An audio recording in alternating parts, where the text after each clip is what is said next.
وہ ان کا علاج میں خرچہ ہو جاتا ہے اور ان کی زندگی جو ہے وہ. لیکن ہیلتھ کارڈ کے بعد 10 لاکھ روپے سالانہ فی خاندان خرچہ حکومت دے رہی ہے. آپ کسی بھی ٹاپ ہاسپٹل سے اپنا علاج کرائیں, خرچہ حکومت دے گی. پورا خیبر پختونخوا آج کورڈ ہے. پنجاب اس مارچ کے اندر پورا پنجاب ہو جائے گا.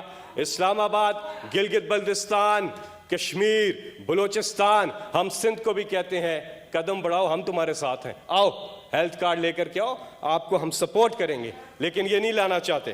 ایک چیز مجھے بات ختم کرنے دیجیے گا. اب امریکہ جیسے ڈیولپڈ ملک بھی یہ یونیورسل ہیلتھ کوریج نہیں دے سکے جو عمران خان نے دے کر کے دکھائی ہے. کورونا 100 سالوں میں ایسی ایک مشکل آتی ہے دنیا میں, کورونا جیسی. ان کے ادوار میں اگر کورونا آ گیا ہوتا, میں یقین سے یہ بات کہہ رہا ہوں, تو ڈالر آج 270 کا ہوتا. 270 کا ہوتا ڈالر اگر ان کے دور میں کورونا آیا ہوتا. اللہ تعالیٰ کا کرم رہا, حکومت کی نیک نیتی رہی کہ ملکی تاریخ کا سب سے بڑا کورونا کے بیچ سوشل اسسٹنس پیکج دیا گیا. 1.5 کروڑ سے زیادہ مستحق خاندانوں کو انتہائی شفافیت سے یہ کیش کی ترسیل کی گئی. اپنا کو بڑے زبردست طریقے سے مینیج کیا ہے جس کی دنیا تعریف کرتی ہے.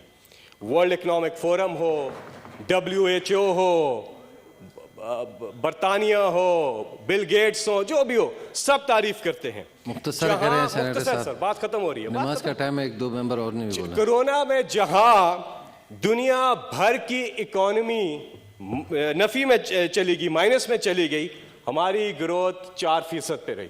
دنیا پوری میں اکانومی شرنک کی ہے, نیچے گئی ہے, لیکن پاکستان میں اکانومی کو گروتھ ملی ہے. دنیا بھر میں مہنگائی ہوئی ہے, آپ سب کو پتہ ہے کورونا کے بعد دنیا بھر میں مہنگائی ہوئی ہے. پاکستان میں بھی مہنگائی ہوئی ہے, لیکن اب سے پہلے حکومتیں کبھی نہیں مانتی تھی کہ مہنگائی ہے, ڈھیٹ بن جاتی تھی. کون سی مہنگائی, کیسی مہنگائی؟ یہ وہ واحد حکومت ہے جو ریئلائز کرتی ہے کہ ہاں آج مہنگائی ہے, اور اسی مہنگائی کو جہاں پہ قابو پا رہے ہیں. اور میں آپ کو بتاؤں اگلے 2.5 سے 3 مہینے میں مہنگائی نیچے چلی جائے گی. لیکن اس بیچ کیا کیا؟ اس بیچ کامیاب پاکستان جیسے منصوبے لے کر کے آئے. آٹا, گھی, دالیں ڈائریکٹ سبسڈی دی, 30% سستی چیزیں دی. 2 کروڑ سے زیادہ گھرانوں کو راشن کارڈ کے ذریعے ڈائریکٹ دیا. اور اقدامات کیے جن کا میں نے ذکر تھوڑا سا کیا بھی ہے کہ بلا سود قرضے, ہر خاندان کے فرد کو ٹیکنیکل ایجوکیشن. تو 47 ارب کی ہم نے اسکالرشپس بھی دی ہیں, 47 ارب کی اسکالرشپ دی ہیں, یہ بات بھی ہائی لائٹ نہیں کریں گے. 1 کھرب سے زیادہ کی سبسڈی دی جا چکی ہے. اس کے علاوہ کامیاب جوان پروگرام جو ہے وہ تیزی سے جاری ہے. پہلے کیا ہوتا تھا کہ انٹرنیشنل میڈیا جو ہے وہ ان کی کرپشن کے اوپر فلمیں بناتا تھا. بی بی سی کی فلم ہے نواز شریف کی کرپشن کے اوپر, بی بی سی کی فلم ہے آصف زرداری کی کرپشن کی, انٹرنیشنل کتابیں ہیں, 4 سے 5 کتابیں ہیں جس میں انہوں نے ان کے کرپشن کے ذکر کیا. اور وہ جو وہاں جو کتاب لکھی جاتی ہے وکیل کو بٹھا کے لکھی جاتی ہے, کوئی بات غلط نہ لکھیں. اگر غلط لکھی ہے تو آپ ان کو سو کریں, آپ کو کرپشن سے زیادہ پیسہ اس میں مل جائے گا. لیکن یہ ان کی پذیرائی ہوتی تھی عالمی میڈیا پہ, ہماری کہاں پذیرائی ہو رہی ہے؟ ہماری پذیرائی ہو رہی ہے کلائمیٹ چینج کے اوپر, احساس پروگرام کے اوپر, کووڈ مینجمنٹ کے اوپر, اور ساتھ ہی میں ٹورزم کے اوپر جو اقدامات کیے ہیں. تو یہ فرق ہے. ایک آخر میں بات کروں گا, پھر میں وائنڈ اپ کروں گا. بات یہ ہے کہ جی یہ تو بات سچ ہے کہ آنے والے دنوں میں ایکسچینج ریٹ بھی ٹھیک ہو جائے گا, مہنگائی میں بھی کمی آئے گی. لیکن ہم نے دیکھنا ہے کہ جو لیڈر ہے وزیر اعظم عمران خان, میں چیلنج کرتا ہوں, آپ کو چیلنج کرتا ہوں کہ بات یہ آپ کہہ سکتے ہیں میرے لیڈر نے نہ بیرون ملک جدادیں بنانی ہے, نہ انہوں نے یہاں کوئی کاروبار کرنا ہے, نہ اپنی ملیں لگانی ہے, نہ ایون فیلڈ اپارٹمنٹس بنانے ہیں, نہ سرے محل بنانے ہیں. انہوں نے جو کرنا ہے اس ملک کے لیے کرنا ہے. کیا یہ اپنے لیڈرز کے بارے میں یہ کہہ سکتے ہیں کہ ان کے لیڈرز کی بیرون ملک جدادیں نہیں ہیں؟ یہ اس چیز پہ بات ختم ہو جاتی ہے. باقی اس کو Thank you جی فیصل صاحب. سر میں تھینک یو جی. پلیز نماز کا ٹائم ہونے والا ہے, ایک اور ممبر نے بھی بات کرنی ہے. بس میں ایک شعر سے اپنی بات ختم کروں گا. عرش والے میری توقیر سلامت رکھنا, یہ عمران خان کے لیے شاعر نے کہا. عرش والے میری توقیر سلامت رکھنا, فرش کے سارے خداؤں سے الجھ بیٹھا ہوں.